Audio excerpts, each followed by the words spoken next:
Shalom saudara-saudara yang dikasihi oleh Tuhan. Jikalau kita mau mengetahui betapa besar kasih Tuhan kepada kita, maka kita perlu membaca Alkitab, yaitu firman Tuhan. Bagaimana Tuhan yang melihat manusia sudah jatuh ke dalam dosa, dibelenggu oleh dosa. Dan Tuhan di dalam kekekalan telah merancangkan keselamatan yang kekal di dalam Kristus dan menyatakannya di dalam perjanjian lama dan digenapi yang tertulis di dalam perjanjian baru. Saudara, begitu besar kasih Tuhan kepada kita karena Dia mau menyelamatkan kita di dalam Yesus Kristus. Salam jumpa dalam program Tuhan adalah Gembalaku. Kegagalan bangsa Israel terjadi bukan satu kali saja, melainkan berkali-kali. Dan hal itu kita baca di dalam perjanjian lama. Termasuk juga ketika Israel terbagi menjadi dua, yaitu utara dan selatan. Dalam kegagalan mereka, Tuhan Allah mengkonfirmasi akan satu kali akan datang Mesias. Sebuah era yang baru di mana Tuhan memberikan roh-Nya, sehingga umat Tuhan dapat taat kepada firman-Nya. Dan umat Tuhan bukan dari Yahudi saja, tetapi dari segala bangsa. Saudara, Taurat Tuhan merupakan penuntun agar kita boleh datang kepada Juru Selamat, yaitu Yesus Kristus, dengan kesadaran penuh bahwa kita tidak dapat membenarkan diri kita dengan mentaati hukum, karena kita selalu gagal. Namun, hanya melalui anugerah di dalam Yesus Kristus. Mari kita membaca Yeremia pasal yang ketiga. Firman-Nya, jika seseorang menceraikan istrinya, lalu perempuan itu pergi daripadanya dan menjadi istri orang lain, akan kembalikah laki-laki yang pertama kepada perempuan itu? Bukankah negeri itu sudah tetap cemar? Engkau telah berzina dengan banyak kekasih dan mau kembali kepadaku? Demikianlah firman Tuhan. Layangkanlah matamu ke bukit-bukit gundul dan lihatlah, di manakah engkau tidak pernah ditiduri? Di pinggir jalan-jalan engkau duduk menantikan kekasih seperti seorang Arab di padang gurun. Engkau telah mencemarkan negeri dengan zinahmu dan dengan kejahatanmu. Sebab itu dirus hujan tertahan dan hujan pada akhir musim tidak datang. Tetapi dahimu adalah dahi perempuan sundal. Engkau tidak mengenal malu. Bukankah baru saja engkau memanggil aku Bapakku? Engkau kawanku sejak kecil. Untuk selama-lamanyakah ia akan murka, atau menaruh dendam untuk seterusnya? Demikianlah katamu, namun engkau sedapat-dapatnya melakukan kejahatan. Tuhan berfirman kepadaku dalam zaman Raja Yosia, sudahkah engkau melihat apa yang dilakukan Israel? Perempuan murtad itu, bagaimana dia naik ke atas setiap bukit yang menjulang, dan pergi ke bawah setiap pohon yang rimbun untuk bersundal di sana? Pikirku, sesudah melakukan semuanya ini, ia akan kembali kepadaku, tetapi ia tidak kembali. Hal itu telah dilihat oleh Yehuda, saudaranya perempuan yang tidak setia. Dilihatnya bahwa oleh karena zinahnya, aku telah menceraikan Israel, perempuan murtad itu, dan memberikan kepadanya surat cerai. Namun Yehuda, saudaranya perempuan yang tidak setia itu, tidak takut, melainkan ia juga pun pergi bersundal. Dengan sundalnya yang sembrono itu, maka ia mencemarkan negeri dan berzina dengan menyembah batu dan kayu. Juga dengan semuanya ini, Yehuda, saudaranya perempuan yang tidak setia itu, tidak kembali kepadaku dengan tulus hatinya, tetapi dengan pura-pura. Demikianlah firman Tuhan. Dan Tuhan berfirman kepadaku, Israel, perempuan murtad itu, membuktikan dirinya lebih benar daripada Yehuda, perempuan yang tidak setia itu.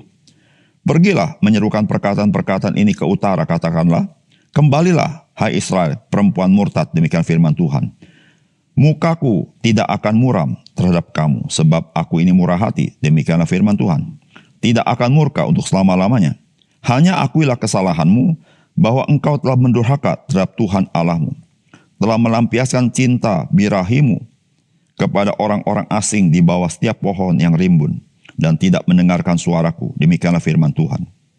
Kembalilah hai anak-anak yang murtad, demikianlah firman Tuhan, karena aku telah menjadi tuan atas kamu. Aku akan mengambil kamu, seorang dari setiap kota, dan 2 orang dari setiap keluarga, dan akan membawa kamu ke Sion. Aku akan mengangkat bagimu gembala-gembala yang sesuai dengan hatiku. Mereka akan menggembalakan kamu dengan pengetahuan dan pengertian.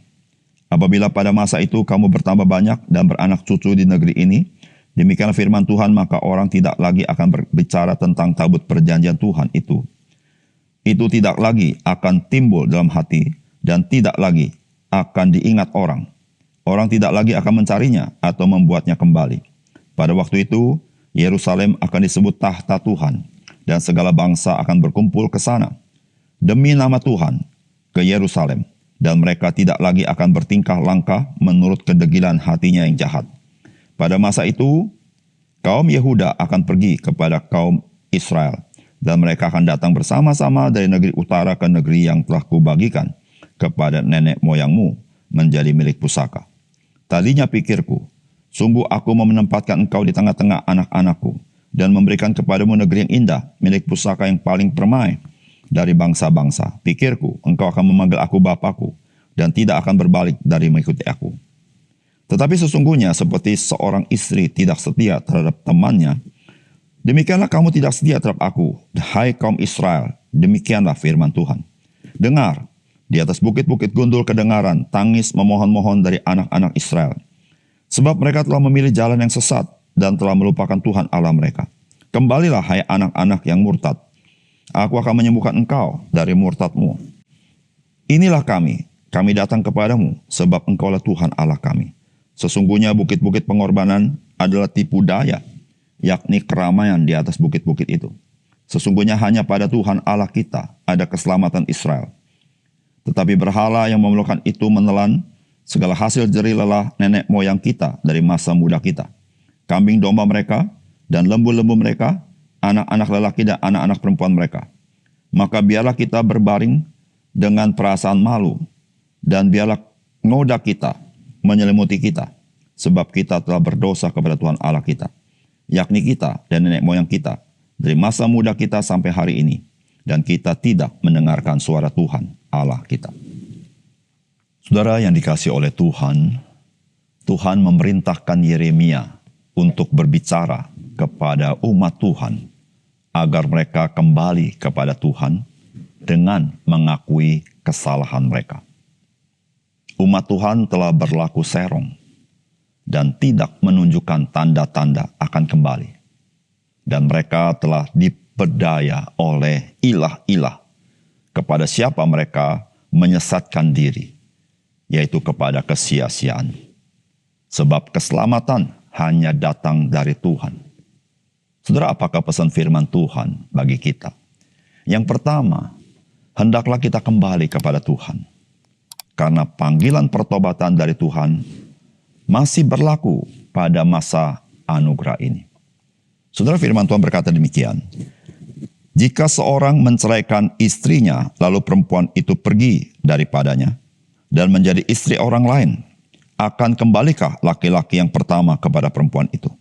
Bukankah negeri itu sudah tetap cemar? Engkau telah berzina dengan banyak kekasih dan mau kembali kepadaku? Demikianlah firman Tuhan. Ayat 12-13. Pergilah menyerukan perkataan-perkataan ini ke utara. Katakanlah, kembalilah hai Israel, perempuan murtad. Demikianlah firman Tuhan. Mukaku tidak akan muram terhadap kamu, sebab aku ini murah hati. Demikianlah firman Tuhan. Tidak akan murka untuk selama-lamanya. Hanya akuilah kesalahanmu bahwa engkau telah mendurhaka terhadap Tuhan Allahmu, telah melampiaskan cinta berahimu kepada orang-orang asing di bawah setiap pohon yang rimbun dan tidak mendengarkan suaraku. Demikianlah firman Tuhan. Saudara, apa yang Tuhan katakan kepada bangsa Israel itu digambarkan dengan sesuatu perumpamaan. Bangsa Israel itu seperti istri yang murtad, istri yang tidak setia. Dan digambarkan seperti istri yang berzina, dan berzinahannya dilakukan terus-menerus dengan berganti-ganti. Lalu Tuhan berkata, apakah suaminya mau kembali kepada dia? Saudara, tentu ini jawaban yang sifatnya retoris. Dan semua kita tahu jawabannya. Tidak ada suami yang mau kembali kepada istri yang seperti itu. Tetapi saudara, bagaimana dengan Tuhan? Saudara, Tuhan kita, Dia Tuhan yang murah hati. Dia yang memanggil setiap kita yang telah jauh daripadanya untuk kembali kepadanya. Mengapa demikian? Karena kita berada di dalam anugerah Tuhan. Dan lebih tepat dikatakan kita di dalam masa anugerah Tuhan. Di mana Tuhan terus memanggil kita dengan panggilan tidak henti-hentinya agar kita kembali kepadanya. Kita mengenal Kristus dalam hidup kita, supaya kita diselamatkan oleh Tuhan dan hidup kita diubahkan. Sehingga kita tidak lagi dikuasai oleh kuasa dosa, tetapi hidup kita dikuasai oleh kuasa Roh Kudus. Sehingga hidup kita yang gelap itu menjadi hidup di dalam terang. Saudara, inilah yang disebut dengan kesempatan yang Tuhan berikan kepada kita. Ketika kesempatan itu sudah ditutup, maka apapun yang kita mau lakukan, kita tidak dapat lakukan untuk meraih itu. Oleh karena itu, saudara yang kasih dalam Tuhan, ketika masih disebut hari ini, inilah hari di mana Tuhan berkenan mendengar suaramu, mendengar pertobatanmu, dan Dia memanggil engkau supaya engkau datang kepadanya dan menerima pengampunan Tuhan dan menerima keselamatan daripada Tuhan di dalam Kristus Yesus. Mari saudara, kembali datang kepada Tuhan. Yang kedua, saudara, hari ini kita berada di dalam masa anugerah yang telah Tuhan nubuatkan dan rancangkan. Dan masa anugerah ini dibuka sejak kedatangan Kristus yang pertama kali. Bukan saja kepada bangsa Yahudi, tetapi kepada segala bangsa untuk menjadi umatnya, yaitu gerejanya. Saudara, firman Tuhan berkata begini, apabila pada masa itu kamu bertambah banyak dan beranak cucu di negeri ini, demikian firman Tuhan, maka orang tidak lagi berbicara tentang tabut perjanjian Tuhan. Itu tidak lagi akan timbul dalam hati dan tidak lagi akan diingat orang. Orang tidak lagi akan mencarinya atau membuatnya kembali. Pada waktu itu Yerusalem akan disebut tahta Tuhan dan segala bangsa berkumpul ke sana demi nama Tuhan ke Yerusalem, dan mereka tidak lagi bertingkah langkah menurut kedegilan hatinya yang jahat. Saudara, betapa ajaib firman Tuhan. Bagian ini yang kita baca, ini merupakan perkataan Tuhan tentang masa yang akan datang. Saudara, pada masa akan datang, orang tidak lagi akan memikirkan tentang tabut perjanjian itu. Kalau bicara tabut perjanjian, kita ingat akan bangsa Israel yang memang Tuhan memerintahkan tabut perjanjian menjadi sentralitas dari kehidupan orang Israel dalam ibadah, yaitu menyangkut kehadiran Tuhan. Namun pada satu masa orang tidak lagi mengingat tabut perjanjian. Saudara, mengapa demikian? Karena Kristus, Dia ada di tengah-tengah umatnya. Dia adalah Allah Immanuel. Saudara, pada masa itu, saudara-saudara, bukan hanya orang-orang Yahudi yang menjadi umat Tuhan, tetapi dari segala bangsa. Mereka akan datang ke Yerusalem. Yang disebut dengan Yerusalem itu adalah gereja Tuhan, yaitu Yerusalem rohani. Mereka akan berkumpul, dan mereka demi nama Tuhan, mereka akan berkumpul sebagai gerejanya. Dan mereka tidak lagi bertingkah langkah menurut kedegilan hatinya yang jahat. Karena Roh Kudus melahirkan kembali. Saudara, disinilah kita melihat kasih Tuhan yang sangat besar. Sehingga Dia tidak meninggalkan manusia yang telah jatuh dalam dosa, manusia yang begitu jahat, manusia yang tidak ada pengharapan. Tetapi Tuhan telah merencanakan bahwa bukan saja orang-orang Yahudi, tetapi kita orang-orang non-Yahudi, kita boleh mendengar Injil. Injil itu diberitakan ke seluruh dunia, ke pelosok-pelosok dunia. Dan Tuhan memungkinkan bahwa Alkitab diterjemahkan ke dalam pelbagai bahasa suku, supaya dimanapun ada manusia, di sana orang bisa mendengar Injil. Sehingga mereka boleh menerima keselamatan di dalam Kristus Yesus. Nah saudara, ketika saudara mendengarkan firman Tuhan hari ini, Tuhan sedang memanggil saudara untuk saudara menerima kasih Tuhan yang ajaib itu, yaitu kasih yang menyelamatkan. Bukan karena kebaikan kita, bukan karena perbuatan kita, tetapi pemberian Tuhan di dalam Kristus Yesus. Engkau dan saya membutuhkan keselamatan itu. Karena hidup kita di muka bumi hanya sementara. Namun saudara, keputusan kita hari ini itu membuat kita boleh menerima karya anugerah Tuhan yang terbesar, yaitu hidup yang kekal itu. Mari kita berdoa. Bapa surga, terima kasih untuk kebenaran firman-Mu. Biarlah Engkau meteraikan firman-Mu dalam hati kami, supaya kami senantiasa sadar akan panggilan Tuhan, dan kami selalu merespon dengan ya kepada panggilan Tuhan, sehingga kami boleh mengalami kebaikan Tuhan. Terima kasih untuk firman-Mu Tuhan. Dalam nama Tuhan Yesus kami berdoa. Amin.